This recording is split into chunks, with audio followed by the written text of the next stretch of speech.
Hello दोस्तों, मेरा नाम है अजय देव और आज हम इस वीडियो में देखने वाले हैं कि यहाँ पर लारावेल एंड रिएक्ट जेएस के साथ में हम कैसे एक ऑथ सिस्टम आप क्रिएट कर सकते हैं। तो जो हमारा ऑथ सिस्टम रहेगा वो टोकन बेस्ड रहेगा और जो टोकन है हमारा वो JWT के अंदर क्रिएट करने वाले हैं। आप पासपोर्ट का भी यूज़ कर सकते हैं और आप सैंक्टम का भी यूज़ कर सकते हैं लारावेल के साथ में।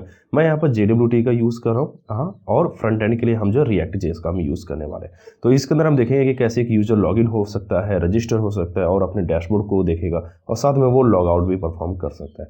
नेविगेशन सेक्शन हम क्या करने वाले हैं कि यूज़र के हिसाब से हम जो चेंज करने वाले हैं, यानी कि यूज़र लॉगिन है तो उसको डैशबोर्ड और लॉग आउट बटन दिखेगा, अदरवाइज उसको लॉगिन एंड रजिस्टर पेज दिखेगा। तो चलिए सबसे पहले हम एक क्या करते हैं कि एक फोल्डर क्रिएट कर लेते हैं जहां पर हम अपने back and and front end दोनों का कोड रखने वाले हैं। तो उसका नाम हम जो रिएक्ट जेएस ऑथ रखते हैं और उस फोल्डर के अंदर जाने के बाद हम क्या करते हैं कि रिएक्ट जेएस का एक प्रोजेक्ट क्रिएट कर लेते हैं। तो उसके लिए हमें लिखना है npx क्रिएट रिएक्ट ऐप और अपने ऐप का नाम। तो मैं यहाँ पर ऐप का नाम रख रहा हूँ रिएक्ट जेएस। ये देखिए अभी क्रिएट हो चुका है और यहाँ पर अभी बोल रहा है कि आप CD और प्रोजेक्ट का नाम जो आपने रखा था उसके अंदर जा सकते हैं, यानी कि उस डायरेक्टरी के अंदर, और उसके बाद आपको लिखना है npm start। npm start run करने के बाद ये आपका ब्राउजर ओपन करेगा और वहाँ पर लोकल होस्ट 3000 पोर्ट पर क्या होगा कि ये ओपन हो जाएगा और वहाँ पर आपको एक रिएक्ट जेएस का ऐप देखने को मिलेगा, यानी कि जो उसका स्टार्टर पेज है वो आपको देखने को मिलेगा यहाँ पर। तो अभी क्या करते हैं कि इसको हम अपने टेक्स्ट एडिटर के अंदर ओपन कर लेते हैं। तो मैं यहाँ पर VS कोड के अंदर इस फोल्डर को ओपन कर लेता हूँ और यहाँ पर देखिए रिएक्ट जेएस का कोड है और यहाँ पर सोर्स डायरेक्टरी के अंदर यदि आप जाएंगे तो वहाँ पर आपको मिलेगा app.js करके। यहीं से आपका स्टार्टर पेज शुरू होता है। तो यहाँ पर यदि आप कोई चेंजेस करेंगे तो वो आपको क्या होगा कि आपको देखने को मिलेगा आपको फ्रंट एंड पर। देखिए मैंने यहाँ पर लिखा है हेलो, तो यहाँ पर हेलो भी रिफ्लेक्ट हो रहा है। ठीक है, तो यहाँ पर जो आप HTML या CSS जो भी आप लिखेंगे वो सभी कुछ आपको वहाँ पर देखने को मिलेगा। तो अभी क्या होगा कि सबसे पहले क्या करते हैं कि एक और हम जो है CMD ओपन कर लेते हैं और वहाँ पर हमें क्या करना रहेगा कि एक बूटस्ट्रैप आपको इंस्टॉल करना रहेगा। तो बूटस्ट्रैप मैं यहाँ पर इंस्टॉल कर लेता हूँ। तो उसके लिए मैंने लिखा है यहाँ पर npm इंस्टॉल बूटस्ट्रैप और वापस से हम वहाँ पर चलते हैं अपने फोल्डर के अंदर और यहाँ पर बूटस्ट्रैप की जो भी फाइल है, यानी कि CSS की जो फाइल है उसको हम इंपोर्ट कर लेते हैं यहाँ पर। तो उसके लिए आपको लिखना है कि इंपोर्ट बूटस्ट्रैप और डिक्स्ट और यहाँ पर CSS और bootstrap.min.css करके। तो इसको हमने यहाँ पे इंपोर्ट कर लिया है और बूटस्ट्रैप को चेक करने के लिए मैं यहाँ पर क्लास नेम चेंज करता हूँ। उसके लिए मैं लिखता हूँ कंटेनर। तो कंटेनर में आपको पता है कि यहाँ से देखिए लेफ्ट से उसने क्या किया कि थोड़ा बहुत मार्जिन ले रखा है और ये आपके कंटेनर के अंदर आपको आ चुका है। और अभी हम क्या करते हैं कि एक नेविगेशन सेक्शन उठा लेते हैं बूटस्ट्रैप का। तो नेविगेशन सेक्शन उठाने के लिए हम क्या करते हैं कि W3 स्कूल पर चलते हैं और वहाँ से नेविगेशन यानी कि नैप बार में चलते हैं और यहाँ से एक नैप बार हम यहाँ से उठा लेते हैं। तो मैं इस कोड को यहाँ से कॉपी करता हूँ और इसको ले जाकर के यहाँ पर हम पेस्ट कर देते हैं, यानी कि हेलो की जगह पर। तो मैं यहाँ से क्लास हटा देता हूँ उसके और यहाँ पे हेलो की जगह मैं इसको रिप्लेस कर देता हूँ, यानी कि नैप बार हमारे पास अब यहाँ पर बूटस्ट्रैप का मिल जाएगा हमें। रिएक्ट जेएस के अंदर आपको क्लास नहीं लिखना होता बल्कि क्लास नेम आपको लिखना होता है। तो इसको आपको क्या करना है, सिलेक्ट करके आपको रिप्लेस करना रहेगा और इसको यहाँ पर क्या करते हैं कि नैप बार हम जो है डार्क कर लेते हैं। तो उसके लिए आपको लिखना है नैप बार डार्क BG डार्क। तो यहाँ पर देखिए आपका नैप बार आपको यहाँ पर देखने को मिल रहा है, यानी कि डार्क के अंदर। ठीक है, और यहाँ पे जो लिंक्स वगैरह है इसके आपको चेंज करना रहेगा। तो यहाँ पे आपको यहाँ पर होम पेज लिखना है और यहाँ पर आपका लॉगिन पेज और एक डैशबोर्ड ले लेते हैं। तो फिलहाल के लिए हम क्या कर रहे हैं कि 3 लिंक हम यहाँ पर ले रहे हैं ताकि हम इन तीनों के अंदर हम जो है कुछ वर्क कर सके और इसको हम चेंज कर सके।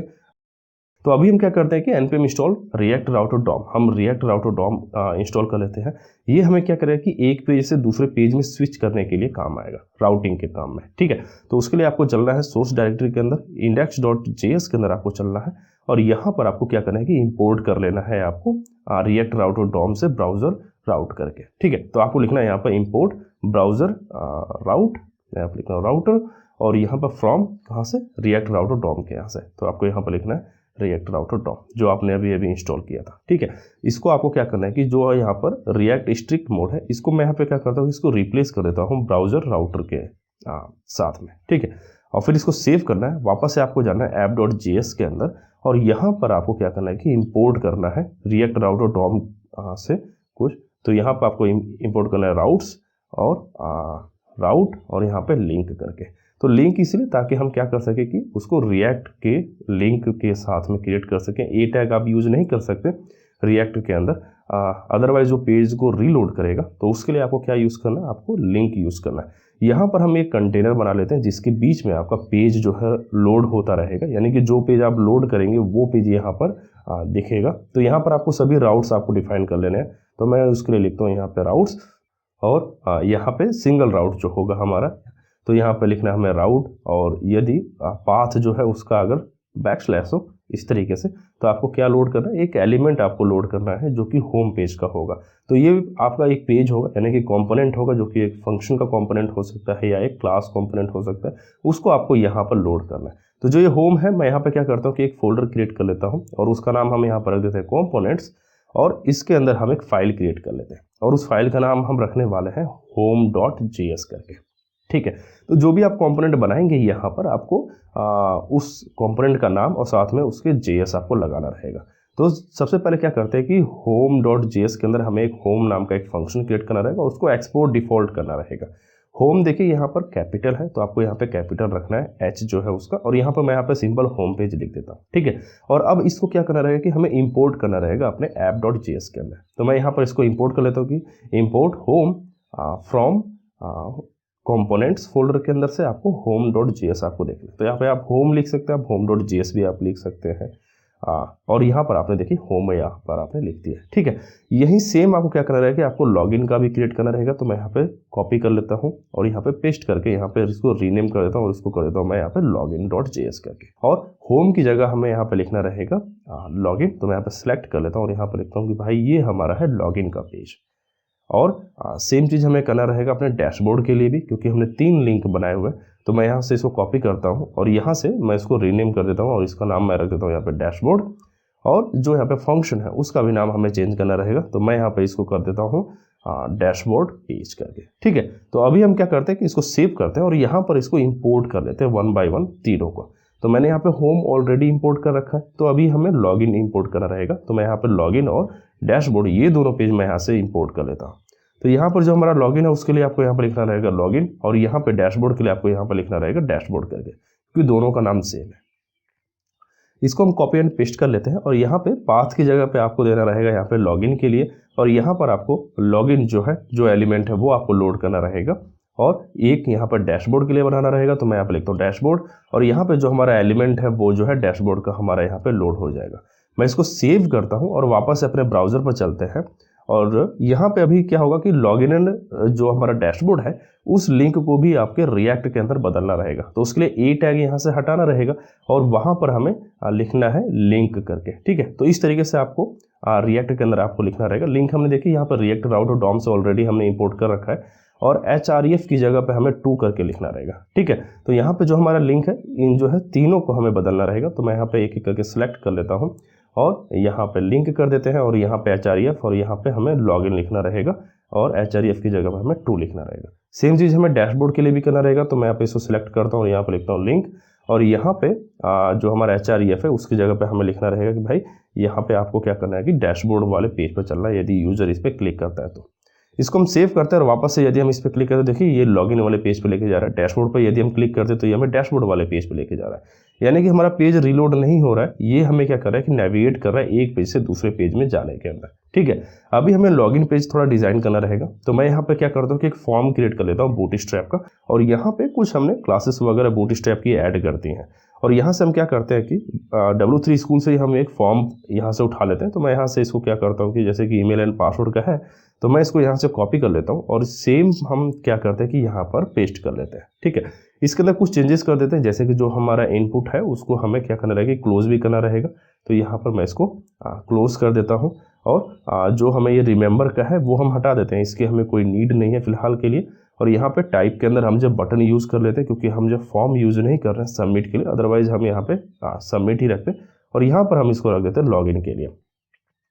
कुछ मार्जिन एंड पैडिंग हम जो डाल देते हैं ऊपर से, ताकि ये क्या करेंगे फॉर्म के अंदर थोड़ा सा मार्जिन और पैडिंग ले सके। यहाँ पर देखिए अब हमें लॉगिन का बटन, ईमेल और पासवर्ड ये दोनों हमें इनपुट हमें यहाँ पर देखने को मिल रहे हैं। ठीक है, तो अभी हमें क्या करना रहेगा कि इसके अंदर कुछ हमें वेरिएबल्स हमें डिफाइन करने रहेंगे, यानी कि जिससे कि हम इसकी स्टेट को चेक कर सकें, जैसे कि ईमेल एंड पासवर्ड के लिए।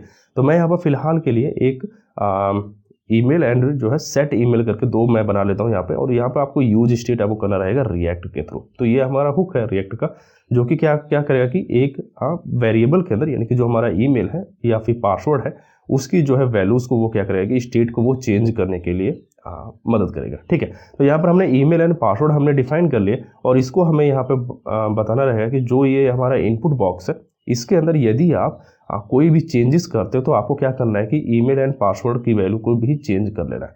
तो यहाँ पर ऑन चेंज के अंदर हम जो लिखेंगे कि भाई जो हमारा सेट ईमेल है उसके अंदर आप क्या करो कि जैसे ही चेंज होता है उसके अंदर जो हमारी वैल्यू है वो हमारी ईमेल के अंदर डाल दो। तो सेट ईमेल के अंदर जो भी आप वैल्यू चेंज करेंगे वो हमारी ईमेल जो हमारा है कांस्टेंट वेरिएबल के अंदर, उसके अंदर चेंजेस हमारे आ जाएंगे। ठीक है, तो यहाँ पर सेम चीज़ हमें पासवर्ड के साथ में भी करना रहेगा। तो मैं यहाँ पर लिखता हूँ कि भाई जैसे ही पासवर्ड के अंदर कोई चेंजेस है तो आप क्या करो कि पासवर्ड के अंदर वो चेंजेस हमें दे दो। और यहाँ पे ऑन क्लिक पर हमें क्या करना रहेगा कि फॉर्म को सबमिट करना रहेगा। तो यहाँ पर आप एक फंक्शन का नाम लिखिए, जो कि मैं यहाँ पर लिख देता हूँ सबमिट फॉर्म। आप यहाँ पे फॉर्म का नाम फंक्शन का नाम आप कुछ भी रख सकते हैं। मैं इसको कॉपी करता हूँ और यहाँ पर इसको पेस्ट कर लेते हैं। इस नाम से हम जो फंक्शन बना लेते हैं, और यहाँ पर फिलहाल के लिए हम जो console.log कर लेते हैं, यानी कि कंसोल वो करते हैं जो हमारी ईमेल एंड पासवर्ड है, ताकि हमें पता चल सके कि हमें ईमेल एंड पासवर्ड देखने को मिल रहा है या नहीं मिल रहा है हमारे कंसोल के अंदर। ठीक है, अभी हम इसको सेव करते हैं और यहाँ से इंस्पेक्ट एलिमेंट ओपन कर लेते हैं। यहाँ पर देखिए कुछ बता रहा है कि आपकी कुछ चीज़ें वैलिड नहीं है रिएक्ट के अंदर, तो हम उसको हटा देते हैं सिंपली फिलहाल के लिए। तो जैसे कि यहाँ पे फॉर ईमेल लिखा हुआ है, तो मैं इस चीज़ को यहाँ से रिमूव कर देता हूँ, और यहाँ पे फॉर PWD है, यानी कि पासवर्ड के लिए, जो कि बूटस्ट्रैप आपको देता है। तो मैं यहाँ से इसको भी हटा देता हूँ। इसको सेव करते हैं, वापस इसको हम रिफ्रेश करते हैं। तो यहाँ पे देखिए बोल रहा है कि क्लास वैलिड नहीं है, आपने क्लास यूज़ किया, उसकी जगह आप क्लास नेम आप यूज़ करो। तो सही है, हमने यहाँ पे चेंज नहीं किया हुआ है। क्लास जो है उसको हम यहाँ पर रिप्लेस कर देते हैं, क्लास नेम कर देते हैं, यहाँ पर और कर लेते हैं क्लास नेम। अब इसको सेव करते हैं, वापस से चलते हैं अपने ब्राउज़र पर, इसको करते हैं रिफ्रेश। तो अब देखिए अब यहाँ पे कोई एरर नहीं आ रही है, अब सब कुछ ठीक है। तो मैं यहाँ पे ईमेल एड्रेस एंड पासवर्ड के अंदर कुछ वैल्यूज़ डालता हूँ। तो यहाँ देखिए आपको console.log में आपको देखने को मिल रहा है, यानी कि जो उसकी वैल्यू है वो हमें ईमेल एंड पासवर्ड वेरिएबल के अंदर हमें मिल रही है। ठीक है, अब हमें यहाँ पर API कॉल करना रहेगा। तो API के लिए हमें क्या करना रहेगा कि सबसे पहले लारावेल को इंस्टॉल करना रहेगा, और वहाँ पर हमें API क्रिएट करना पड़ेगा, और JWT वगैरह सब कुछ वहाँ पे सेट करना रहेगा। तो यहाँ पर क्या करते हैं कि एक हम जो है फोल्डर क्रिएट कर लेते हैं अपने इसके अंदर, और वहाँ पर हम एक प्रोजेक्ट क्रिएट कर देते हैं लारावेल के नाम से। ठीक है, तो उसके लिए आपको लिखना रहेगा लारावेल न्यू और फिर अपने प्रोजेक्ट का नाम। ठीक है, और यहाँ पर आपको क्या करना है कि अपने प्रोजेक्ट के अंदर चलना है, और वहाँ पर आपको PHP आर्टिजन सर्व कमांड रन कर लेनी है। तो मैं यहाँ पे लिखता हूँ PHP आर्टिजन सर्व, और यहाँ पर ये देखिए ये हमें लोकल होस्ट 8000 पोर्ट पर हमें ओपन करके देता है। रिएक्ट हमारा 3000 पोर्ट पर होता है, और लारावेल हमारा 8000 पोर्ट पर यहाँ पर देखिए ओपन हो चुका है। तो अभी हमें क्या करना रहेगा कि इसके साथ में हमें एक और टर्मिनल हमें यहाँ पे ओपन कर लेते हैं, और यहाँ पर हमें क्या करना रहेगा कि उस फोल्डर के अंदर जाना रहेगा लारावेल के अंदर, और हमें JWT हमें इंस्टॉल करना रहेगा।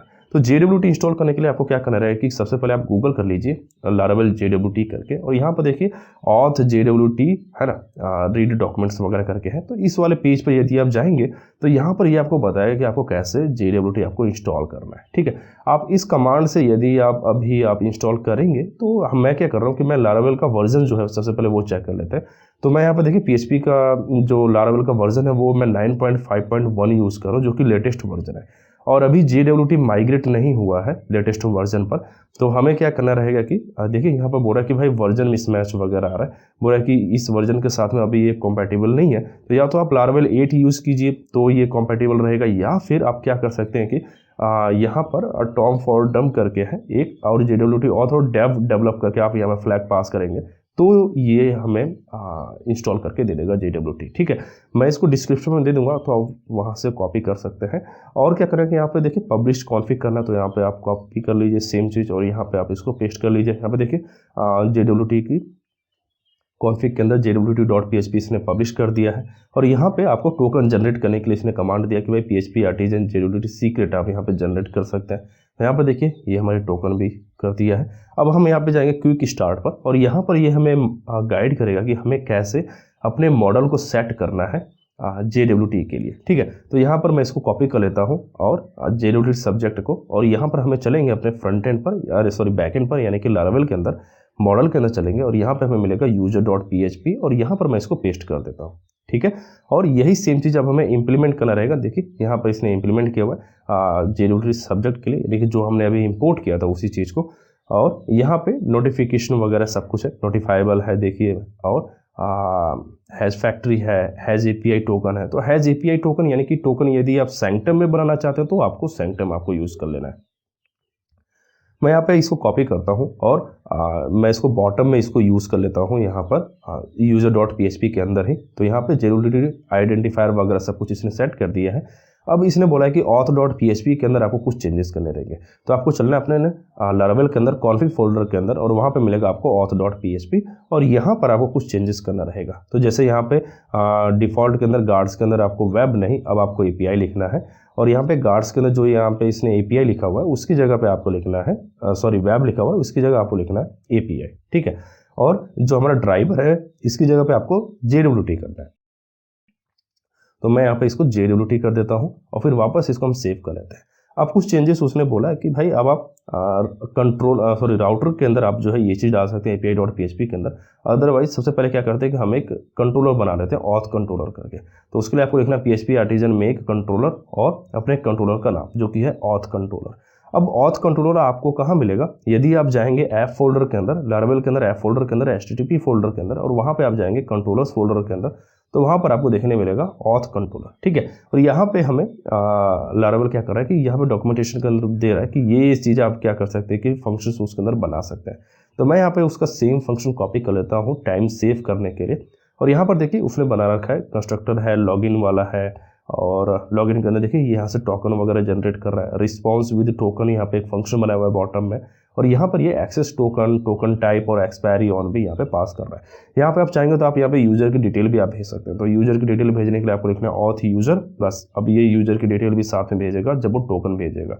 तो आप क्या कर सकते हैं कि यूजर की डिटेल भी आप जो कैश कर सकते हैं, यानी कि फ्रंट एंड पर आप इसको स्टोर कर सकते हैं कहीं लोकल स्टोरेज वगैरह के अंदर, ठीक है। अब आपको यहाँ पे राउट्स वगैरह बनाने रहेंगे। तो मैं यहाँ पे इसी चीज़ को कॉपी करता हूँ और अपने राउट्स फोल्डर के अंदर चलते हैं, और वहाँ पे api.php मिलेगी और वहाँ पर आप इसको कॉपी पेस्ट कर सकते हैं, ठीक है। और यहाँ पर देखिए कुछ चीज़ें मिडिलवेयर वगैरह इन्होंने यूज़ की हुई है। तो मैं यहाँ पे फिलहाल उनके कोड को यहाँ से कुछ हटा लेता हूँ, और सेम चीज़ हम क्या करते हैं कि मिडिलवेयर के अंदर हम जो डाल देते हैं। तो जो भी इनके ये कंट्रोलर हैं ऑथ कंट्रोलर, हमें क्या करना रहेगा कि लॉगिन कंट्रोलर को मिडिलवेयर से बाहर रखना रहेगा ताकि लॉगिन वगैरह कोई भी हिट कर सके, और जो अदर है कंट्रोलर्स यानी कि जो राउट्स हैं वो क्या हो कि वही लोग एक्सेस कर पाए जो लॉग्ड इन है, यानी कि जिनके पास एपीआई टोकन है, ठीक है। तो यहाँ पर हमने क्या किया कि हमने यहाँ पे मिडिलवेयर हमने यहाँ पे लॉग आउट के टाइम पे हमने क्या किया कि ऑथ कंट्रोलर हमने यहाँ पे डाल दिया, और यहाँ पे हमने इसको क्लास दे दिया, और यहाँ पे लॉग आउट है।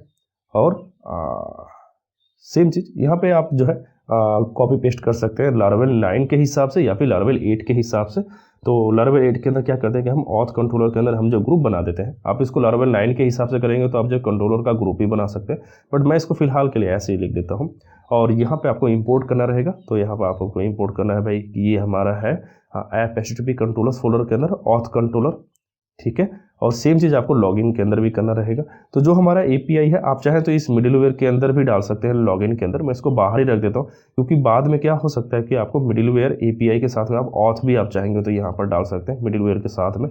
तो फिर क्या करेगा कि ये कोई एरर नहीं देगा, बट फिलहाल के लिए रहने देते हैं ऐसे ही। और मैं यहाँ पे लॉगिन भी डाल देता हूँ और इसको हम सेव कर लेते हैं यहाँ पर। तो फिलहाल हमारे पास लॉगिन है, लॉग आउट है, रिफ्रेश है और मी करके है, यानी कि जो यूज़र की जो इन्फॉर्मेशन है वो आप वहाँ से एक्सेस कर पाओगे। अभी हम चलते हैं डेटाबेस फोल्डर के अंदर, और यहाँ पे सीडर क्या करते हैं कि यहाँ पे इसको अनकमेंट कर देते हैं और सीड कर देते हैं हम जो 2 डेटा, यानी कि 2 यूजर का जो है रैंडम डेटा हमें क्या मिलेगा डेटाबेस के अंदर देखने को मिलेगा। यहाँ पर मैंने एक ऑलरेडी टेस्टिंग नाम का एक डेटाबेस क्रिएट कर रखा है। इसके अंदर क्या होगा कि हमारे सभी टेबल्स वगैरह माइग्रेट हो जाएंगे। तो अभी हम इसको माइग्रेट कर देते हैं। तो उसके लिए आपको लिखना रहेगा PHP आर्टिजन माइग्रेट फ्रेश, और यहाँ पे सीड भी करना रहेगा क्योंकि हम जो सीड भी कर रहे हैं।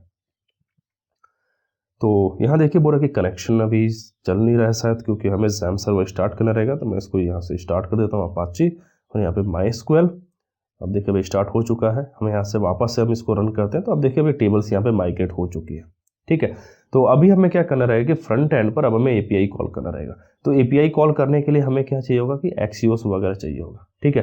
तो अब हमें Axios इंस्टॉल करना रहेगा अपने React.js के अंदर। तो हम चलते हैं वापस से React.js फोल्डर के अंदर और वहाँ पर रन करते हैं npm install Axios करके, ठीक है। अब देखिए अभी एक्सियोस भी यहाँ पर हमने इंस्टॉल कर लिया है। अब इस एक्सियोस को हम क्या करते हैं कि एक कॉमन जगह पर हम इसको रख देते हैं। एक फोल्डर हम एक जो फाइल यहाँ पे क्रिएट कर लेते हैं जो कि है auth-user.js करके, और यहीं पर हम क्या करते हैं कि जो भी एक्सियोस के कोड है वो सब यहाँ पर हम जो डाल देते हैं। तो उसके लिए आपको यहाँ पर लिखना है एक्सपोर्ट डिफॉल्ट फंक्शन, और यहाँ पे auth-user नाम का मैं एक फंक्शन यहाँ पे क्रिएट कर लेता हूँ, और यहाँ पर आपको axios.create करके आपको एक इंस्टेंस इसका बना लेना है। ठीक है। और यहाँ पर HTTP हमने क्या लिखा है कि एक वेरिएबल बना लिया जिसके थ्रू हम वहाँ पर एक्सेस करने वाले, यानी कि अपने कंपोनेंट्स के अंदर। ठीक है। यहाँ पर आपको एक्सियोस को इंपोर्ट करना है क्योंकि आप यहाँ पे axios.create उसका ऑब्जेक्ट आप बना रहे हैं, और यहाँ पर आपको उसका बेस यूआरएल पास करना रहेगा। तो बेस यूआरएल में क्या है कि ये एक लारावेल का जो है बेस यूआरएल रहेगा, यानी कि बैकएंड का जो जहाँ अपने एपीआई होस्ट की हुई है उसका आपको यूआरएल यहाँ पे पास करना है। और यहाँ पे हेडर्स के अंदर आप ये बोल सकते हैं कि भाई जो हमारा कंटेंट टाइप है वो हमारा जेसन टाइप का रहेगा। उसके लिए आपको यहाँ पे लिखना है एप्लीकेशन जेसन। ठीक है। और इसको अभी हम यहाँ से सेव करते हैं और यहाँ से इसको रिटर्न कर देते हैं क्योंकि हमें रिटर्न करना रहेगा इस वेरिएबल को। तो मैं यहाँ पे HTTP को फिलहाल के लिए यहाँ से रिटर्न करता हूँ, और सेम चीज़ हम क्या करते हैं कि इसको कॉपी कर लेते हैं, फंक्शन का नाम है, और इसको हम यहाँ पे इंपोर्ट कर लेते हैं। तो आपको लिखना है यहाँ पे इंपोर्ट, और यहाँ पे auth-user फ्रॉम, और वहाँ पे फाइल का जो पाथ है वो auth-user करके। ठीक है। और यहाँ से हमें इंपोर्ट करने के लिए आपको लिखना रहेगा const HTTP, और यहाँ पे auth-user से वो क्या करेगा, जो भी आप वहाँ से रिटर्न कर रहे हो वो यहाँ पर आपको मिल जाएगा। अब यहाँ पर आप यूज़ कर सकते हैं http.post करके, क्योंकि आप लॉगिन करेंगे यहाँ पर, तो यहाँ पे आपको URL पास कर देना है, और यहाँ पे जो भी आपके वेरिएबल्स हैं, यानी कि ईमेल आप पास कर रहे हैं और आप पास करें पासवर्ड, तो इन दोनों चीज़ों को यहाँ पे लिखना है। और उसके बाद फिर ये क्या करेगा कि एक रिस्पांस भेजेगा। तो उस रिस्पांस को आपको क्या करना है कि फिलहाल के लिए आपको console.log कर लेना है, ताकि हमें ये पता चल सके कि हाँ भाई हमारी एपीआई सही से चल रही है, कोई एरर नहीं है हमारी back and and front end के अंदर।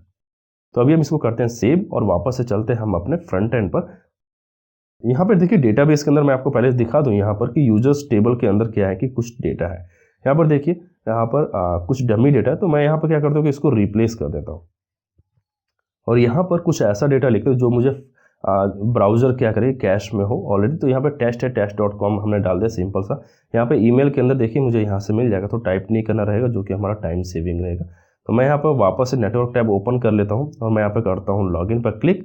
तो अब देखिए ये सक्सेसफुली हो गया, यानी कि हमारे बैकएंड के अंदर कोई एरर नहीं है, टोकन वगैरह सब कुछ हमें मिल रहा है, यूज़र की डिटेल भी हमें मिल रही है, टोकन टाइप एरर आप देख सकते हैं यहाँ पर। तो यहाँ पे सारी की सारी डिटेल हमें बैकएंड से मिल रही है फ्रंट एंड पर। अब हम क्या कर सकते हैं कि इसी टोकन को हम अपने लोकल स्टोरेज के अंदर डाल सकते हैं। ठीक है। तो हमें क्या करना रहेगा कि इसी टोकन को हमें सेट करना रहेगा अपने लोकल स्टोरेज के अंदर। तो उसके लिए हम क्या करते हैं कि auth-user के अंदर ही क्या करते हैं कि कुछ ऐसा बना लेते हैं जिससे कि हमारा टोकन वगैरह सेम जगह पर हो, और एक ही जगह से हम क्या कर सकें कि उस टोकन को भी हम जो एक्सेस कर सकें। तो क्या करते हैं कि सबसे पहले हम कुछ वेरिएबल्स डिफाइन कर लेते हैं, जैसे कि मैंने यहाँ पे टोकन डिफाइन कर दिया और सेट टोकन कर दिया, जिससे कि हम जो टोकन की वैल्यू को अपडेट कर सकें, और यूज़र के लिए भी मैंने कर दिया यहाँ पर, ताकि हम क्या कर सकें कि यूज़र की वैल्यू को भी हम जो सेव कर सकें फ्रंट एंड पर, यानी कि लोकल स्टोरेज के अंदर, ताकि हमें बार बार एपीआई कॉल ना करनी पड़े। और यहाँ पर एक फंक्शन हमें बनाना रहेगा जो कि होगा सेव टोकन करने के लिए, और ये क्या करेगा कि दो जो है पैरामीटर हमें यहाँ पे पास करना रहेगा, यानी कि यूज़र टोकन करके। ठीक है। और यहाँ पर ये क्या करेगा कि लोकल स्टोरेज के अंदर सेव कर लेगा। तो आपके पास दो चॉइस है, या तो आप लोकल स्टोरेज आप यूज़ कीजिए यहाँ पर, या फिर सेशन स्टोरेज करके। तो आप दोनों में से आप कोई सा भी यूज़ कर सकते हैं। मैं यहाँ पर सेशन स्टोरेज यूज़ कर रहा हूँ, और यहाँ पर टोकन के अंदर मैं क्या कर रहा हूँ कि टोकन पास कर देना। तो टोकन हमें पास कहाँ से करना, जहाँ से हमें लॉगिन वाले पेज से हमें भेजना रहेगा। सेम चीज़ हमें यूज़र के लिए भी रहेगा, क्योंकि ये जो फंक्शन है वो यूज़र एंड टोकन दोनों चीज़ मांगता है। ठीक है। सेम चीज़ हमें सेट टोकन के अंदर करना रहेगा कि टोकन की वैल्यू जैसी आती है हमें टोकन की वैल्यू हमें सेट कर देना है, और यूज़र के लिए भी हमें क्या करना है कि यहाँ पर सेट यूज़र हमें यूज़र के लिए भी कर लेना है। अभी हमें क्या करना रहेगा कि नेविगेट करना रहेगा। जैसे ही यूज़र लॉगिन हो जाता है उसको हमें क्या करना रहेगा कि उसको हमें नेविगेट करना रहेगा, यानी कि उसको डैशबोर्ड वाले पेज पर भेजना रहेगा जैसे ही यूज़र लॉगिन हो जाता है। तो उसके लिए हमें क्या करना रहेगा कि यहाँ से हमें auth-user के अंदर से ही हम जो है उसे नेविगेट कर सकते हैं यहाँ से। तो मैं उसके लिए यूज़ नेविगेट में जो इंपोर्ट कर लेता हूँ रिएक्ट राउटर डॉम से, और यहाँ पर मैं इसको बोलता हूँ कि भाई जैसे ही ये बंदा लॉगिन हो जाए टोकन हमें मिल जाए, वैसे ही आपको क्या करना है कि उसको नेविगेट कर देना है डैशबोर्ड वाले पेज पर। ठीक है। ताकि ये ऑटोमेटिकली हो जाए, यानी कि पेज आपको रीलोड नहीं करना पड़ेगा, और ये आपको डैशबोर्ड वाले पेज पर भेज देगा। ठीक है। अभी हम क्या करते हैं कि एक और फंक्शन हम यहाँ पे क्रिएट कर लेते हैं जो कि होगा गेट टोकन करके, और यहाँ से हम क्या करेंगे कि लोकल स्टोरेज से टोकन हम जो है उठाएंगे यानी कि सेशन स्टोरेज से, और उसको हम क्या करेंगे कि फ्रंट एंड के लिए हम जो भेज देंगे, यानी कि जहाँ भी आप जो है टोकन आप जो गेट करना चाहेंगे टोकन नाम से, तो यहाँ पर वो क्या करेगा कि यहाँ से रिटर्न करेगा गेट टोकन के यहाँ से, और ये टोकन आपको फिर अवेलेबल हो जाएगा। तो फिर आप चेक कर पाएंगे कि यूज़र के पास टोकन है या नहीं है। सेम चीज़ आपके लिए यूज़र के लिए भी रहेगा। तो मैं यहाँ पर लिखता हूँ कि भाई गेट यूज़र, तो जो भी यूज़र की डिटेल वगैरह यदि आपको फैच करनी है तो या तो आप बैकएंड से आप मंगाओ यानी कि एपीआई कॉल करके, या फिर आप क्या कर सकते हैं कि अपने सेशन स्टोरेज के अंदर इसको स्टोर कर सकते हैं और वहाँ से फिर आप फैच कर सकते हैं कि भाई मुझे यूज़र की डिटेल दीजिए। तो वो क्या होगा कि आपको एपीआई कॉल नहीं करनी पड़ेगी बार बार, और वो आपको अवेलेबल मिलेगी हर एक जगह पर। ठीक है, यही सेम चीज़ आपको यहाँ पर टोकन के अंदर बाय डिफॉल्ट आपको पास कर देना है। जो भी उसका गेट टोकन फंक्शन वो आपको यहाँ पे कॉल कर लेना है, और यूज़र के लिए आपको गेट यूज़र की डिटेल आपको यहाँ पे पास कर देना है, दोनों फंक्शंस को। अभी हमें क्या करना रहेगा, इनको हमें रिटर्न करना रहेगा यहाँ से, जिन जिन चीज़ों का आप यूज़ कर रहे हैं। तो रिटर्न के लिए मैं यहाँ पर यूज़ करता हूँ सबसे पहले सेट टोकन करके, ताकि आप फ्रंट एंड पर आप लिखेंगे सेट टोकन, तो उस पर आपको कॉल करना है सेव टोकन करके, जो हमारा फंक्शन का नाम है। तो सेव टोकन हमारा ऑथ यूज़र के अंदर है, और सेट टोकन हमारा कहाँ पर है, फ्रंट एंड से हम जो है देखेंगे, यानी कि लॉगिन पेज से। और यहाँ पर टोकन यूज़र और गेट टोकन, इन दोनों फंक्शंस को भी हमने यहाँ से रिटर्न कर दिया। टोकन और यूज़र जो हमारा वेरिएबल है उसको भी हमने यहाँ से रिटर्न कर दिया। तो आप इनमें से कोई सा भी आप यूज़ कर पाएंगे। टोकन के लिए आपको गेट टोकन या फिर टोकन वेरिएबल से भी आपको मिल जाएगा। तो मैं यहाँ पर देखिए सेट टोकन फिलहाल के लिए मुझे चाहिए होगा ऑथ यूजर से। क्यों? क्योंकि मुझे यहाँ पे यूज़र का जो टोकन है वो हमें स्टोर करना है। तो मैं यहाँ पे इस सेट टोकन के अंदर दो चीज़ें पास करूँगा, यानी कि यूज़र की डिटेल और टोकन, जो हमारा एक्सेस टोकन है जो हमें एपीआई से मिलेगा। ठीक है, तो उसके लिए आपको लिखना है कि भाई response.data.user और response.data.access टोकन। ठीक है, अभी हम क्या करते हैं कि इसको सेव करते हैं, और यहाँ से देखिए, यहाँ से ये जाएगा सेट टोकन के अंदर, वो सेव टोकन पर जाएगा, और यहाँ से यूज़र एंड टोकन यहाँ पे पास करके वो क्या करेगा कि सेशन स्टोरेज के अंदर वो डाल देगा, और यहाँ से वो सेट कर देगा, और डैशबोर्ड पर हमें नेविगेट कर देना चाहिए। ठीक है, तो चलिए शुरू करते हैं फिर से। अभी हम देखते हैं कि ये हमारा वर्क कर रहा है कि नहीं कर रहा है जैसा कि हम चाहते हैं।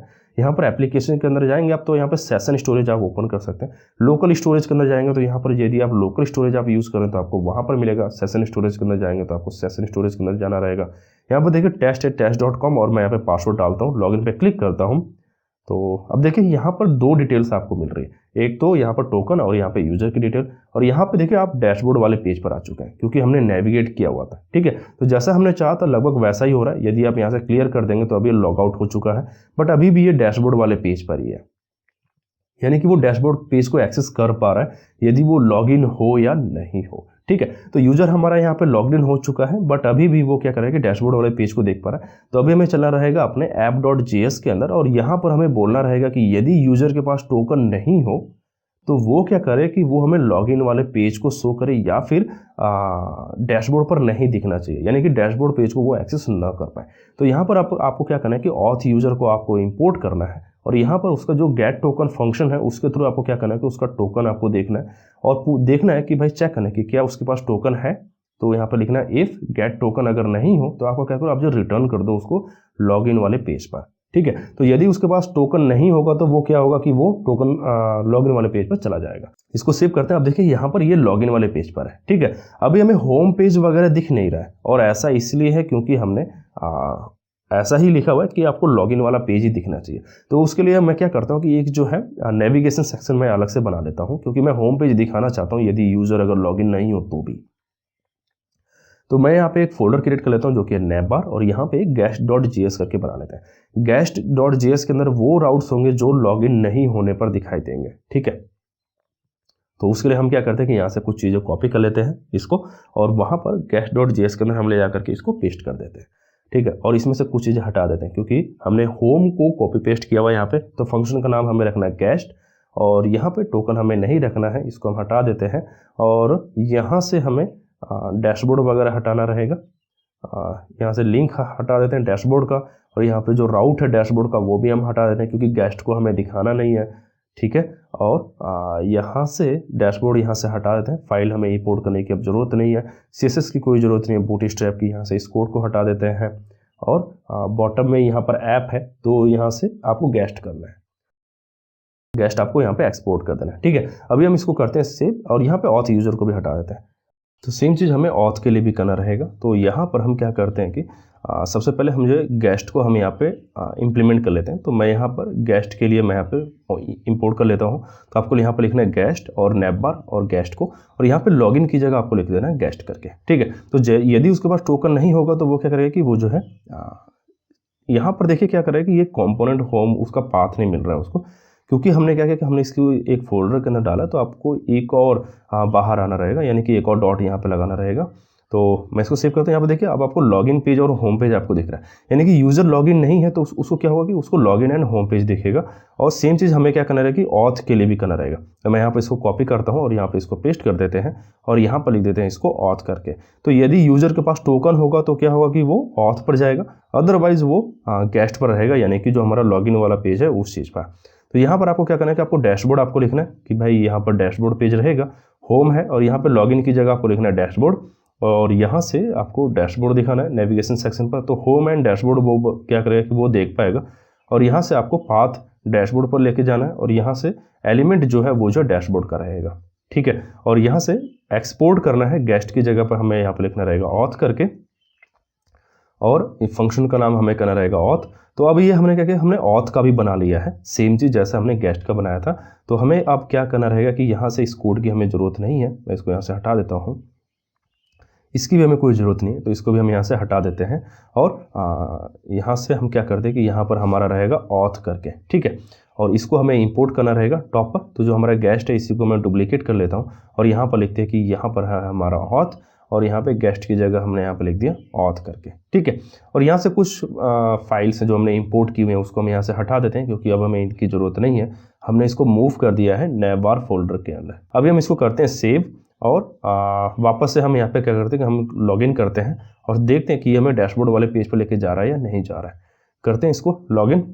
अब देखिए अब यहाँ पर आपका पेज जो है रीलोड भी नहीं हो रहा है, और ये आपको रिडायरेक्ट कर दे रहा है आपको डैशबोर्ड वाले पेज पर भी, ठीक है। अब यदि आप लॉगिन वाले पेज को एक्सेस करना चाहेंगे तो आप नहीं कर पाएंगे। यहाँ पे देखिए लॉगिन के लिए बोल रहा है कि भाई मैच नहीं कर रहा है। आप इसको इस चीज़ के लिए भी आप जो क्या कर सकते हैं, एक जो राउट आप जो डिफाइन कर सकते हैं और बोल सकते हैं कि यदि राउट मैच ना करे तो आपको होम पेज पर भेज दिया जाएगा या कुछ इस तरीके से, ठीक है। तो अभी हमारा क्या है कि यहाँ पर ऑथ है, और यहाँ पर हमने क्या किया कि ऑथ वाले के अंदर हम डैशबोर्ड वगैरह एक्सेस कर पा रहे हैं। तो बट सेम चीज़ के लिए हमें एक लॉग आउट का भी बटन देना रहेगा ताकि यूज़र लॉग आउट हो सके। तो यहाँ पर क्या करते हैं कि इसको कॉपी पेस्ट कर लेते हैं डैशबोर्ड वाले को ही, और यहाँ पर रोल के अंदर हम जो है बटन लिख देते हैं ताकि वो कर्सर के तौर पे दिख सके। और यहाँ पे 2 की जगह हमें क्या करना रहेगा कि यहाँ पे ऑन क्लिक पर हमें क्या करना रहेगा कि एक फंक्शन कॉल करना रहेगा जो कि होगा लॉग आउट का, ठीक है।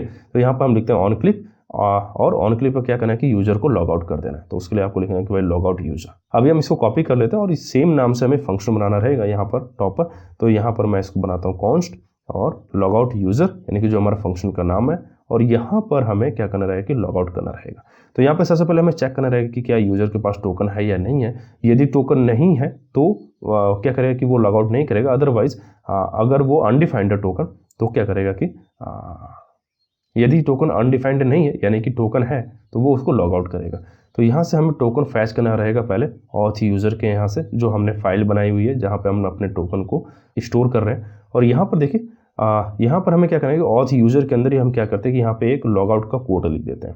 तो यहाँ पर हम एक और फंक्शन बना लेते हैं जो कि होगा लॉग आउट करके, और यहाँ पर हमें क्या करना है कि जैसे ही लॉग आउट हिट करे तो हमें सेशन स्टोरेज क्या करना है कि क्लियर कर देना है। तो उसके लिए आपको यहाँ पर लिखना है सेशन स्टोरेज क्लियर, और नेविगेट कर देना है यूजर को कहाँ पर, लॉगिन वाले पेज पर। तो लॉग आउट, और अब हमें क्या करना है कि इस लॉग आउट को हमें यहाँ से रिटर्न भी करना रहेगा।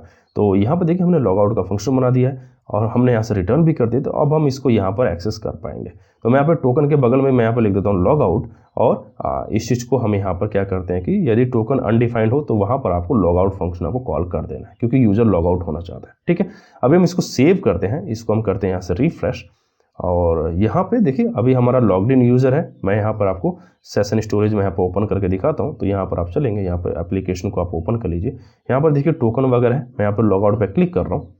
अब देखिए यहाँ पे टोकन गायब हो गया और यूज़र हमारा लॉगिन वाले पेज पर चला गया। यहाँ पे पेज आपका रिलोड नहीं हुआ है, आपके विदाउट रिलोडिंग दी पेज आप यहाँ पर सब कुछ एक्सेस कर पा रहे हो। देखिए मैं यहाँ पर लॉगिन होता हूँ, और यहाँ पर यदि आप जाएंगे डैशबोर्ड वाले पेज पर तो यहाँ पे आप लॉग आउट भी हो पाएंगे। अभी हमें क्या करना है कि डैशबोर्ड पर यूज़र की डिटेल वगैरह प्रिंट आउट करनी है। तो उस चीज़ के लिए आपको क्या करना है कि यहाँ पर ऑथ यूज़र आपको फैच करना रहेगा, जहाँ पर आपने सेशन स्टोरेज के अंदर यूज़र की डिटेल आपने स्टोर करवाई थी। और इस चीज़ को आपको यहाँ पे क्या करना रहेगा, आपको फैच करना रहेगा। तो आपको यहाँ पे लिखना है कॉन्स्ट यूज़र, क्योंकि आप यूज़र की डिटेल आप चाहते हैं, और यहाँ पे ऑथ यूज़र के थ्रू आप जो फैच कर रहे हैं। और यहाँ पर आप प्रिंट आउट कर सकते हैं, यानी कि नेम है उसका यूज़र डॉट नेम करके, और फिर उसका ईमेल आप यहाँ पे प्रिंट कर सकते हैं। तो उसके लिए आपको लिखना है यहाँ पर ईमेल, और यहाँ पे यूज़र डॉट ईमेल करके इसको आप सेव कीजिए। और यदि आप ब्राउज़र पर जाएंगे तो वहाँ पर आपको डिटेल मिल जाएगी। देखिए नेम एंड ईमेल आपको दिख रहा है। और यहाँ पर क्या करते हैं कि एक रजिस्टर का भी पेज हम जब बना सकते हैं, तो लॉगिन का जैसा है वैसा ही सेम हम जो रजिस्टर का भी बना लेते हैं। तो उसके लिए मैं ऐसे कॉपी करता हूँ और यहाँ पर इसको पेस्ट कर लेते हैं। तो यहाँ पर लॉगिन की जगह पर मैं आप लिख देता हूँ भाई रजिस्टर है ये, और सेम फ्लो रहेगा जो हमारा लॉगिन का है। हम यहाँ पर टोकन हम यहाँ पे क्या करेंगे, जनरेट नहीं करने वाले हैं, यानी कि टोकन स्टोर नहीं करने वाले हैं रजिस्टर होते टाइम।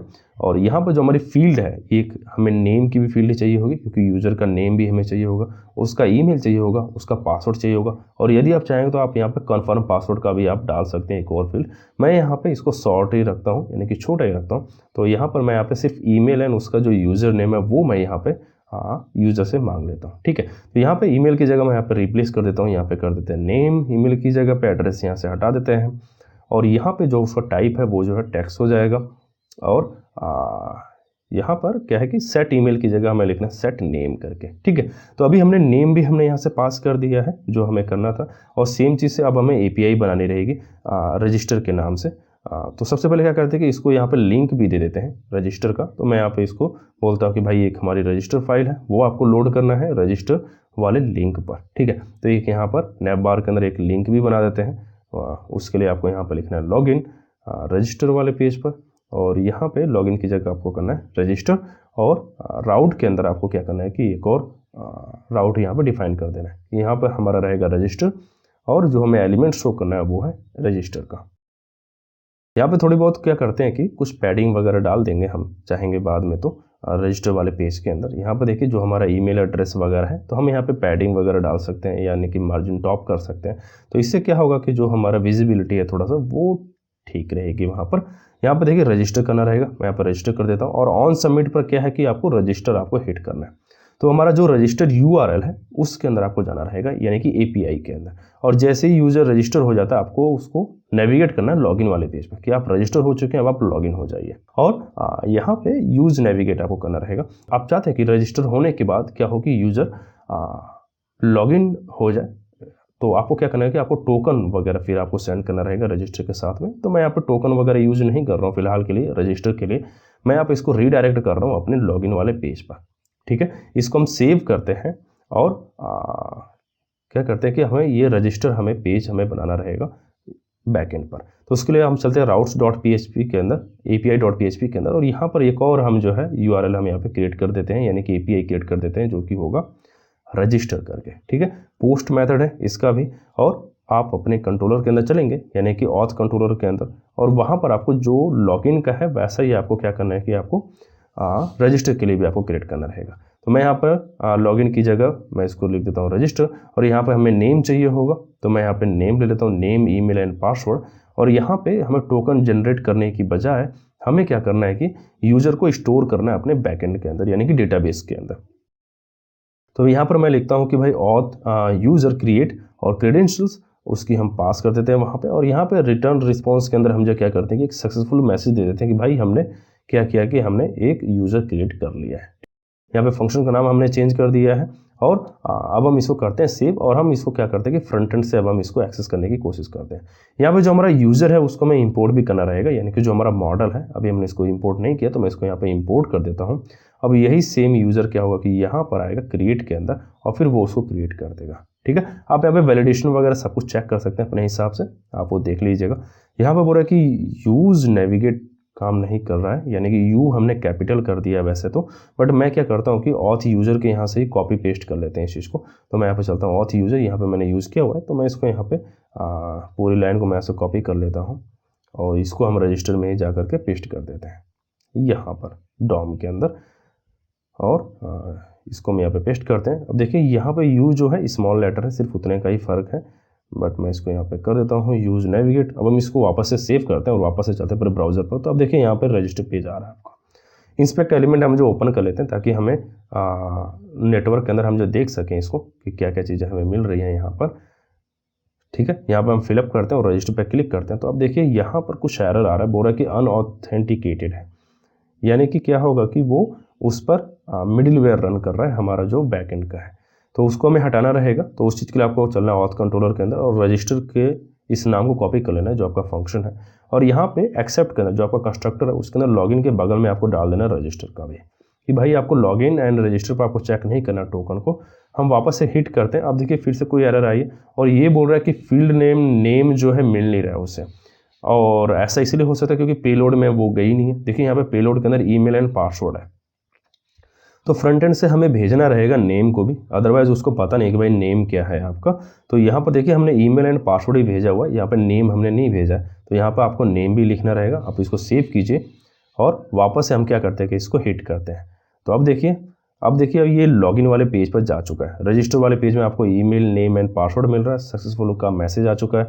डेटाबेस के अंदर आपका डेटा भी सेव हो चुका होगा। यहाँ पर देखिए यूज़र आ रहा है user.com। यहाँ पे पासवर्ड जो है वो हमने हैश नहीं किया हुआ है, तो उसको हम हैश कर लेते हैं। सबसे पहले पासवर्ड आपका हैश रहना चाहिए। तो आपको चलना वापस से कंट्रोलर्स के अंदर और वहाँ पर आपको जहाँ पे आपका रजिस्टर मेथड है यहाँ पर आपको क्या करना रहेगा कि आपको लिखना रहेगा कि भाई जो हमारा क्रेडेंशियल्स के अंदर जो पासवर्ड है उसको आप हैश कर लीजिए। तो क्रेडेंशियल्स पासवर्ड के अंदर हम जो है वापस से हम जो डाल देते हैं और यहाँ पर हमें लिखना रहेगा भाई कि क्रेडेंशियल्स के अंदर जो पासवर्ड है उसको डिक्रिप्ट कर दो, यानी कि इनक्रिप्ट कर दो। और उसके लिए आप जो हैश भी आप यूज़ कर सकते हैं, अदरवाइज मैं यहाँ पे डिक्रिप्ट यूज़ करता हूँ हेल्पर। तो मैं इसको हैश कर देता हूँ और वापस से इसको सेव कर देते हैं। वापस से हम जो क्या करते हैं कि एक और यूज़र को हम यहाँ पे रजिस्टर करते हैं। तो मैं यहाँ पे चलता हूँ रजिस्टर वाले पेज पर, इसको क्लियर कर देते हैं और वहाँ पर एक और यूज़र हम यहाँ पे क्रिएट करते हैं। तो अब देखिए फिर से हमने एक रजिस्टर यहाँ पे कर लिया एक और यूज़र को। वापस से चलते हैं डेटाबेस के अंदर और इसको करते हैं हम रिफ्रेश। तो अब देखते हैं, अब देखिए यहाँ पे पासवर्ड उसका हैश हो चुका है, यानी कि अब पासवर्ड वो स्ट्रिंग की फॉर्मेट में नहीं है, यानी कि यूज़र नहीं देख पाएगा कि क्या उसका पासवर्ड है। ठीक है, तो हमने क्या किया कि अब हम इसको लॉगिन होते हैं वापस से एक और यूज़र को। अब हमें क्या करना रहेगा कि टोकन के साथ में हमें कुछ डेटा फैच करना रहेगा डेटाबेस से, क्योंकि हमने टोकन हमने यूज़ किया हुआ है। तो उस टोकन का यूज़ करके हम क्या करेंगे कि एक API कॉल करेंगे जो कि होगा मी करके, यानी कि यूज़र खुद की डिटेल फैच करना चाहेगा मान लीजिए, या कोई टू डू लिस्ट है उसका, या यूज़र ने कुछ पोस्ट लिखे हुए हैं, तो वो चीज़ें आप वहाँ पर क्या कर सकते हैं कि फैच कर सकते हैं। बट मैं यहाँ पे क्या करता हूँ कि सिंपल यूज़र की ही डिटेल फैच कर लेते हैं। मान लीजिए आपके सेशन स्टोरेज में आप जो स्टोर नहीं करना चाहते हैं यूज़र की डिटेल, आप जो है API से कॉल करना चाहते हैं, तो वो आपको कैसे करना है वो हम देख लेते हैं एक बार। तो यहाँ पर हम क्या कर रहे हैं कि यूज़र डिटेल हम यहाँ पे एक जो है वेरिएबल हम यहाँ पे डिफाइन कर देते हैं, जो कि होगा जो कि यूज़र की डिटेल वगैरह आप स्टोर करेगा। और यहाँ पे जैसे ही ये पेज लोड होता है, माउंट होता है, वैसे ही हमें क्या करना रहेगा कि एक API कॉल करनी रहेगी। ठीक है, यूज़र की डिटेल फैच करने के लिए। तो मैं यहाँ पे एक जो है फैच यूज़र डिटेल करके एक जो फंक्शन बना देता हूँ और इसी फंक्शन को मैं यहाँ पे नीचे डिफाइन कर देता हूँ। तो आपको लिखना है यहाँ पे कॉन्स्ट और उस फंक्शन का नाम, और यहाँ पर आपको बोलना है कि जैसे ही ये हमारा फंक्शन कॉल हो आपको क्या करना है कि आपको एक API कॉल करनी है। ठीक है, और उस API कॉल के साथ में आपको क्या करना है कि टोकन वगैरह भी भेजना रहेगा। तो यहाँ पर देखिए हमारा हो गया http.get करके, क्योंकि हम गेट रिक्वेस्ट यहाँ पे हिट कर रहे हैं, और यहाँ पे मी करके है जो हमारा API है, और यहाँ पे देन रिस्पॉन्स हमें मिलेगा। और उस रिस्पॉन्स को आपको क्या करना है कि कंसोल भी कर सकते हैं, या फिर आप उसको सेट यूज़र डिटेल के अंदर आप जो है डाल सकते हैं। तो मैं यहाँ पे फिलहाल के लिए कंसोल कर देता हूँ ताकि हमें पता चल सके कि हमें यूज़र की डिटेल मिल रही है या नहीं मिल रही है। तो अभी हमें क्या करना है कि अभी हम देखते हैं यहाँ पर क्या एरर आ रही है, फिर हम उसको रिजॉल्व करेंगे। यहाँ पे देखो बोल रहा है कि यहाँ पे गेट रिक्वेस्ट आप हिट कर रहे हो, बल्कि वहाँ पर पोस्ट है। तो यदि आप API.php के अंदर जाएंगे तो यहाँ पर आप देखेंगे कि यहाँ पर जो रिक्वेस्ट है उसकी वो पोस्ट होनी चाहिए। देखिए मी के अंदर आपको पोस्ट करके आपको हिट करना है। ठीक है, तो मैं यहाँ पर क्या करता हूँ कि फ्रंट एंड के अंदर आपको गेट की जगह पे आपको क्या करना है कि आपको पोस्ट कर देना है। तो वापस से चलते हैं dashboard.js के अंदर और यहाँ पे गेट की जगह पोस्ट कर देना है आपको, और वापस से हिट करते हैं। तो अब देखिए अब क्या एरर आ रही है, अब बोल रहा है कि अनऑथेंटिकेटेड है। वो इसलिए क्योंकि यहाँ पर आपने टोकन वगैरह नहीं भेजा। तो यदि आप यहाँ पर इंस्पेक्ट एलिमेंट में यदि आप जाएंगे तो यहाँ पर आप नीचे देखिए यहाँ पर कोई टोकन वगैरह ऑथेंटिकेशन के साथ में नहीं भेज रहा है। तो आपको क्या करना रहेगा, आपको टोकन भेजना रहेगा, ऑथराइजेशन टोकन जो होता है। तो मैं यहाँ पर ये जो टोकन है इसी चीज़ को हमें क्या करना रहेगा कि पास करना रहेगा अपने API कॉल के साथ में। तो उसके लिए आपको क्या करना है कि थोड़ा सा चेंजेस करना रहेगा अपने HTTP के अंदर, और यहाँ पर आपको हेडर्स के अंदर आपको पास करना रहेगा ऑथराइजेशन टोकन वगैरह को। तो यहाँ पर आपको लिखना है ऑथराइजेशन, और यहाँ पे बियरर टोकन है तो आपको यहाँ पर लिखना है बियरर, और यहाँ पे टोकन को आपको पास कर देना है। और ये टोकन वही है जो हमने ऊपर यूज़ किए हुए टोकन के अंदर जो हमारी वैल्यूज़ ऑलरेडी स्टोर्ड है सेशन स्टोरेज के यहाँ से, ठीक है। तो अभी हम वापस से इसको करते हैं सेव, और अब देखिए यहाँ पे कंसोल के अंदर कुछ एरर आ रही है फिलहाल के लिए, बट इसको हम करते हैं रिफ्रेश। तो अब देखिए अब यहाँ पर डेटा आपको मिल रहा है, यानी कि जो भी एपीआई के साथ में डेटा फैच करना चाहते हैं यूजर की डिटेल, वो आपको वहाँ पर console.log करके दे रहा है। क्या करते हैं कि यहाँ से इसको हटा देते हैं, और इसको हम क्या करते हैं कि सेट यूज़र डिटेल के अंदर हम जो सेट करने की कोशिश करते हैं। ये भी एरर देगा, बट फिलहाल मैं आपको दिखाता हूँ कि क्या प्रॉब्लम है। मैं इसको यहाँ पे सेव करता हूँ, और यहाँ से इस यूज़र को हम यहाँ से हटा देते हैं, यानी कि जो हमारा सेशन स्टोरेज से जो डेटा आ रहा है वो हट चुका है। अब आपको कहाँ से डेटा आ रहा है, अब आपको एपीआई से आप जो डेटा ला रहे हैं यूज़र की, ठीक है। तो अभी हम क्या करते हैं, इसको रिफ्रेश करते हैं। तो अब देखिए यहाँ पे एरर आ रही है, बोल रहा है कि भाई इसको नेम पता ही नहीं कि क्या है। वो ऐसा इसलिए क्योंकि जो हमारी एपीआई है वो बाद में कॉल हो रही है, ठीक है, और जो हमारा एपीआई का जो रिस्पांस टाइम है वो थोड़ा टाइम ले रहा है, और उससे पहले ही हमारा पेज जो है वो लोड हो जा रहा है। तो इसकी वजह से वो बोल रहा है कि भाई नेम क्या है वो मुझे पता नहीं है। तो आपको यहाँ पे क्या करना है, आपको चेक करना है कि यूज़र डिटेल के अंदर कुछ डेटा है या नहीं है। यदि कुछ डेटा अगर नहीं होता है तो आपको क्या करना है कि आपको लोडिंग वगैरह शो करना है, अदरवाइज आपको क्या करना है कि आपको पेज है यहाँ पर शो कर देना है। तो यहाँ पर वो चेक करा है कि इफ़ यूजर डिटेल होती है तो आपको क्या करना है कि आपको नेम उसका वगैरह सब कुछ डिस्प्ले करना है ना। और यदि अगर ऐसा नहीं होता तो आपको एल्स कंडीशन में आपको डालना रहेगा कि यदि अगर ऐसा नहीं है तो आप क्या करोगे, आप जो लोडिंग आप जो वहाँ पर शो कर दीजिए। तो मैं यहाँ पे क्या करता हूँ, या तो आप नल पास कर दीजिए या तो आप पी टैग के अंदर मैं यहाँ पे लोडिंग लिख देता हूँ। मैं यहाँ पे लिखता हूँ लोडिंग, ठीक है। तो यहाँ पर और अब हमें क्या करना है कि अब हमें यहाँ पर रेंडर एलिमेंट करना रहेगा। तो मैं यहाँ पर रेंडर एलिमेंट जो हमारा फंक्शन है वो मैं यहाँ पे कॉल कर देता हूँ, ठीक है। तो यहाँ पर आपको समझ में आ गया होगा कि यदि यूज़र की डिटेल यदि नहीं होती है तो उस केस में आपको लोडिंग शो करना है, अदरवाइज आपको क्या करना है कि यूज़र की डिटेल आपको शो कर देनी है, और सेम फंक्शन को हम यहाँ पे कॉल कर दे रहे हैं। अब मैं इसको करता हूँ रिफ्रेश। तो अब देखिए यहाँ पे देखिए लोडिंग आ रहा है, क्यों? क्योंकि एपीआई कॉल चल रही है। अब यहाँ पे यूज़र की डिटेल आ गई, और अब यहाँ पे एरर भी नहीं आ रहा है। होम पेज, अब यहाँ पे देखिए लोडिंग वगैरह आ रही है, और यहाँ पे फिर आपको यूज़र की डिटेल देखने को मिल रही है। नेटवर्क टैब में आप जाएंगे तो यहाँ पर देखिए हेडर्स के अंदर आप देखेंगे कि आपको बियरर टोकन आप यहाँ पे पास कर रहे हैं। ये देखिए यहाँ पर ऑथराइजेशन के अंदर आपको टोकन पास करना है। तो ये आपको क्या करना है कि जब यूज़र लॉगिन हो जाए तो आपको सभी एपीआई रिक्वेस्ट के साथ में आपको क्या करना रहेगा कि आपको टोकन भेजना पड़ेगा, ठीक है, ताकि यूज़र बैकएंड को पता चल सके कि आप जो है किस यूज़र के लिए आप जो रिक्वेस्ट कर सकते हो। यहाँ पे देखिए मैं सेम यूज़र के साथ में एक और यूज़र मैं यहाँ पे क्रिएट करता हूँ, और फिर मैं उसी यूज़र से मैं यहाँ पे लॉगिन होता हूँ, और फिर देखते हैं कि हमें उसका डैशबोर्ड दिख रहा है कि नहीं दिख रहा है। यहाँ पे देखिए पेज वगैरह लोड नहीं हो रहा है। अब यहाँ पे देखिए यूज़र की डिटेल वगैरह सब कुछ मिल रही है, ठीक है। आई होप कि आपको वीडियो अच्छी लगी होगी। इसका जो पूरा कोड है वो आपको गिटहब पर मिल जाएगा, वहाँ से आप डाउनलोड कर सकते हैं और फिर इसके साथ में आप यूज़ कर सकते हैं। यदि इससे रिलेटेड कोई क्वेश्चन आपके मन में तो आप कमेंट सेक्शन में लिखिए, मैं उसको जवाब दूंगा। मिलते हैं अगली वीडियो में, तब तक के लिए बाय बाय।